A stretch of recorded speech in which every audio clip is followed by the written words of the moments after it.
오늘 우리 예수님의 지상에서 우리와 같은 몸으로 마지막 한 주간 사셨던 그 행적을 매일 우리가 따라가고 있습니다. 일요일, 우리 주일인 일요일은 입성을 하셔서 종려나무 가지를 흔들며 환영하는 환영을 받으셔서 우리가 종려주일로 했고요. 그리고 어제 해당되는 월요일에는 성전에 들어가셔서 장사하고 돈 바꾸는 사람들을 몰아내시는, 또 상을 얻고 의자를 보시는 그 성전을 정화하신 하나님의 집을 사랑하시는 주님의 모습을 우리가 생각했습니다.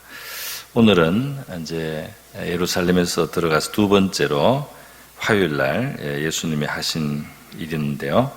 이 화요일날은 굉장히 분량이 많습니다. 그런데 이제 다 하나의 공통점이 있습니다. 뭐냐면 바로 많은 것으로 가르치신 날입니다. 그래서 오늘 우리가 22장 한 부분만 읽었는데 사실은 21장부터 2장, 3장, 4장, 5장, 21장에서 25장까지 이 5장이 전부 다 예수님이 이 둘째 날 가르치신 내용이에요. 그래서 여기에서 여러 가지로 가르치셨는데요. 예를 들면 무화과 나무를 마르게 하시면서 믿음에 대해서 가르치시기도 하고요.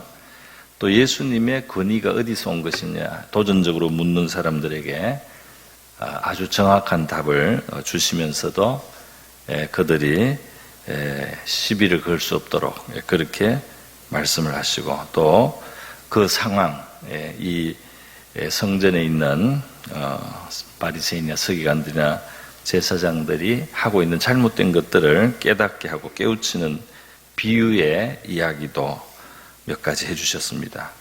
그리고 또 이 천국에 대해서 혼인잔치로 비유하시기도 하고요. 또 아주 현실적인 질문이 있었습니다.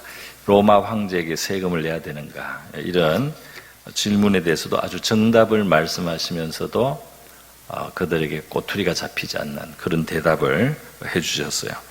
또 부활에 대해서도 사두개인들의 잘못된 생각을 바로잡아 주시는 가르침을 주셨고요. 바로 오늘 가장 큰 계명, 방금 읽은 그 사랑의 계명의 그 중심성을 또 확인해 주셨습니다. 이후로 가면서도 더 있습니다. 예수님이 어떻게 다윗의 후손으로 예언된 바로 그 메시아면서 동시에 다윗의 주님이 될 수 있는가, 이 질문을 예수님이 오히려 던졌을 때 아무도 대답을 할 수가 없었어요. 그러니까 예수님은 알고 지금 물으시는 건데 이제 더 이상 예수님을 시험하는 질문을 하지 말라는 겁니다.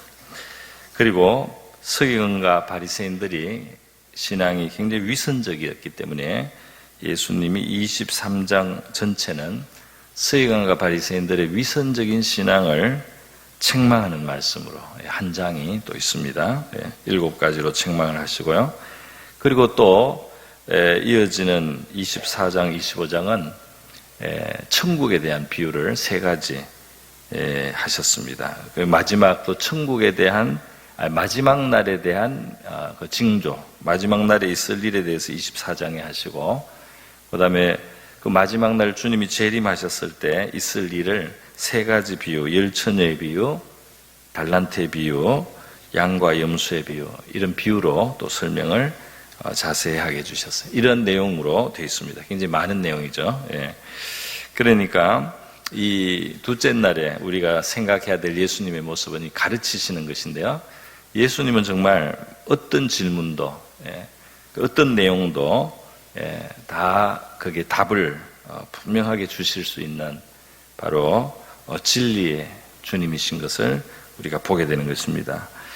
예수님은 믿음의 세계의 모든 비밀과 모든 그 돌아가는 것들을 훤하게 알고 계시고, 성경의 참뜻과 깊은 뜻까지 다 알고 계시고, 우리 사람들이 가야 할 삶의 길이 무엇인지를 환히 알고 계셔요. 심지어 성경의 기록을 안 해둔 그러한 진리도 있습니다. 예를 들면 부활의 날에 우리가 결혼을 한 상태인지 안 한 상태인지, 이것을 성경에서는 찾을 수가 없지만 예수님은, 그러니까 구약 성경에는 찾을 수가 없는데 예수님은 부활의 날에 우리가 천사처럼 되어서 혼인관계가 없다는 것까지 알고 계신 거예요. 그것을 이제 말씀하시면서 그 질문에, 사두개인의 질문에 답을 하신 것입니다. 또 아직 일어나지 않은 미래 일들도 예수님은 환하게 다 알고 계신 거죠. 마지막 날 어떤 일이 있을지,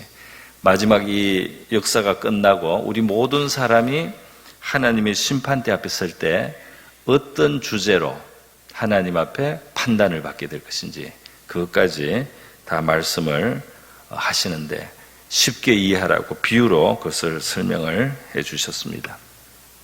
이 질문들 속에는 순수한 질문도 없지 않지만은 나쁜 의도로 예수님의 말꼬리를 잡고 예수님을 시비 걸기 위한 함정을 파는 질문도 있었어요. 그러나 예수님은 그런 질문조차도 진리의 답을 하시면서 동시에 그 함정에 빠지지 않는 희한한 답을 정말 하십니다. 할렐루야. 그래서 주님이 이 지혜와 지식이, 지혜와 지식과 진리가 충만하신 거예요. 바로 예수님이 누구신가 말이죠. 하나님의 영원하신 말씀 로고스가 성육신에서 주님으로 바로 우리에게 찾아오신 것입니다. 예수님께서 요한복음에 말씀하죠. 나는 길이요 진리요 생명이니 나로 말미암지 않고는 아버지께로 올 자가 없느니라. 그러니까 예수님은 하나님께로 가는 길이지만 동시에 하나님의 진리를 우리에게 보여주시고 동시에 바로 그분 자신이 진리라고 말씀을 합니다. 그래서 우리가 진리를 안다는 것은 예수를 아는 것하고 통하게 되어 있어요. 바로 우리 예수님의 십자가도 하나님의 진리하고 관계가 있는 겁니다. 왜냐하면 그것은 바로 이 아들이 아버지의 뜻을 알고 행하신 일이에요. 하나님 아버지의 그 정확하신 뜻을 알고 그대로 행한 것이 바로 십자가예요. 또 바로 그 십자가의 희생이라고 하는 것은 인류를 구원할 수 있는 바른 길이고 참된 길이고 그게 바로 진정한 구원을 얻게 하시는 길이기 때문에 그 진리로 우리를 구원하신 것입니다. 할렐루야. 그래서 여러분 예수님께서는 진리로 이렇게 제자들을 가르쳐 주시는데요. 어떨 때는 질문에 대답하시고 어떨 때는 먼저 그냥 선도적으로 가르쳐 주시기도 했어요. 무화과 나무를 마르게 하면서요. 믿음에 대해서 가르쳐 주십니다. 그리고 우리가 성경을 보면서 발견하는 주님의 모습은 주님은 우리의 필요에 맞게 가르쳐 주시는 분입니다. 할렐루야. 여러분 하나님의 뜻을 알고자 하는 자는 주님께 가르침을 받을 수가 있습니다. 여러분 우리가 부활하신 예수님은 제자들을 찾아와서 가르쳐 주셨어요. 부활하신 예수님은 제자들에게 와서 성경을 설명도 해 주셨어요. 그러면서 계속해서 가르치시는 주님이심을 우리에게 보여주신 것입니다. 성경에 보면 예수님께서는 내가 너희에게 이를 것이 많지만 지금은 감당할 수 없기 때문에 지금은 내가 다 말하지 않겠다 이렇게도 말씀해요. 때가 되면 진리의 성령을 내가 보내서 성령이 너희를 가르치게 하겠다. 할렐루야. 그러니까 예수님의 가르침은 계속되고 있다 말이죠. 예수님의 가르침은 계속되고 있고 예수님은 우리에게 맞게 우리의 때에 맞게 가르쳐 주신다는 겁니다. 그래서 우리가 1학년이면 1학년의 것을 배워야 되고 2학년이면 2학년의 것을 주님은 우리에게 가르쳐 주실 수가 있고 우리가 중학생이면 중학생의 것을 신앙적으로 가르쳐 주실 수 있다 이 말이죠. 바로 나귀를 타고 눈높이에 맞게 우리의 눈높이로 오신 예수님은 우리에게 이 진리를 가르쳐 주시는 것도 우리에게 맞는 수준으로 이렇게 가르쳐 주시는 분이에요. 다만 우리가 성실하게 주님께 배우겠다는 그런 자세를 가지고 주님이 나를 가르치신다는 사실을 알고 마음의 문을 열고 귀를 기울이면 우리 주님의 가르침을 받게 되는 줄 믿습니다. 신앙은 성장하게 돼 있어요.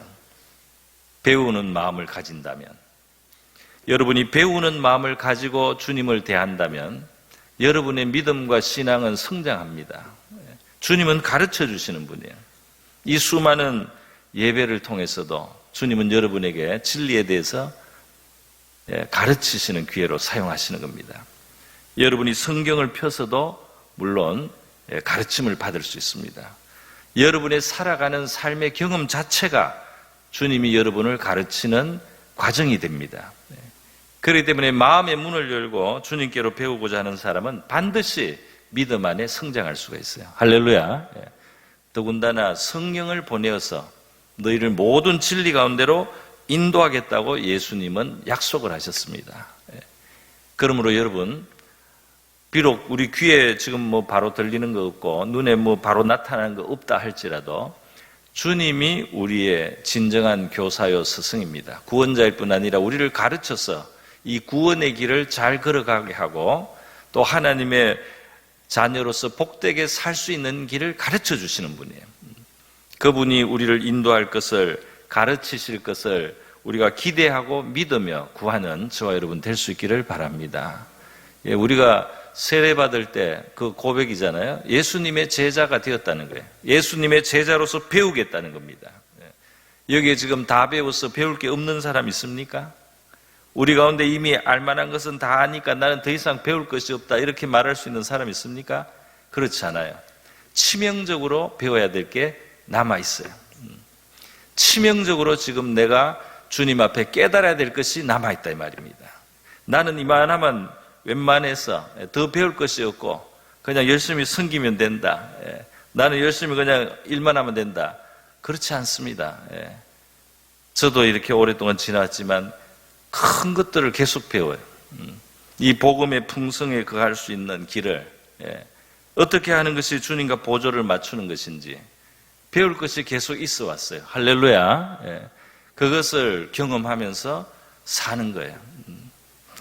여러분, 지금도 성령을 통해서 우리를 가르치시는 바로 그 예수님께 우리가 묻고 질문을 하고 또 우리에게 가르치시고 있는 것이 무엇인지 귀를 기울이고 그렇게 살아갈 때 진리가 우리에게 더 열리게 될 줄로 믿습니다.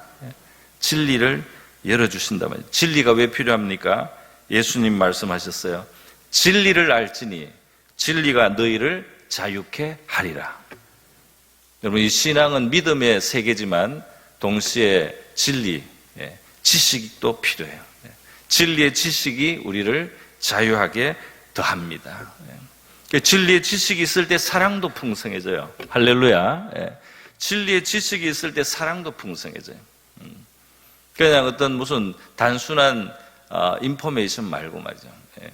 진리의 지식에 우리의 영혼이 그것을 정말 깨닫고 받을 때 사랑도 거기서 나간다. 그래서 여러분, 우리 바로 주의 영이 우리를 찾아오셔서, 주의 영이 오셔도 벌써 우리에게 자유를 줍니다. 그러나 그 주님의 영이 우리에게 가르치시는 진리를 우리가 받아서 깨닫고 진리를 실천할 때 저와 여러분에게는 자유가 더 풍성해지는 거예요. 할렐루야. 영혼의 자유, 마음의 자유, 우리의 삶의 자유, 이 자유를 주신 바로 주님이신 것입니다. 엠마오로 가던 제자들을 생각해 보세요. 엠마오로 가던 제자들이 근심이 가득했어요. 절망하고 그들은 일어난 일이 전부 다 불행으로 보였습니다. 예수님이 다가오셨잖아요. 부활하신 예수님이. 그리고 성경을 푸시면서 가르쳐 주시겠어요. 그들이 깨닫게 되었습니다. 그들의 마음이 반응을 했어요. 마음이 뜨거워지면서 깨닫는데 어떻게 됐습니까? 그들이 변하잖아요. 주님의 가르침을 받으니까 변하잖아요. 변해서 어떻게 돼요? 그 낙심과 근심이 벗어집니다. 할렐루야. 주님의 그 가르침을 받고 깨닫고 나니까 낙심할 일이 아닌 거예요. 근심하고 있을 때가 아닌 거예요. 이 기쁜 소식을 전하러 가야 되는 거예요. 이 기쁜 소식을 전하러 달려가는 겁니다. 예루살렘으로. 할렐루야. 진리가 그들을 자유케 하고 근심에서부터 자유케 하고 오히려 기쁨이 있게 하고 할 일이 있음을 깨닫게 하고 그들에게 좋은 일을 할 수 있도록 만들어준 겁니다. 오늘 예수님은 이렇게 많은 것을 둘째 날 가르치시면서 바로 진리의 주님이심을 우리에게 나타내셨습니다. 오늘 그 진리의 주님이 바로 오늘 우리의 삶 속에도 진리를 가르치시고 그 진리로 우리가 살며 자유케 되는 이러한 일들을 위해서 우리가 오늘 기도한다면 합당할 줄 믿습니다. 기도의 제목을 준비했는데 한번 바로 주님의 가르쳐 주신다는 사실을 우리가 감사하고요. 또 믿어야 되겠습니다. 그다음에 성령, 주의 성령으로 우리에게 주님의 가르침과 진리를 달라고 기도하고 깨닫게 해달라고.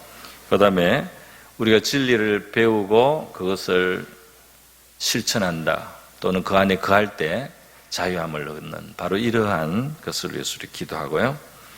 성경과 설교의 말씀이 우리 가운데 성령으로 풍성하게 주어져서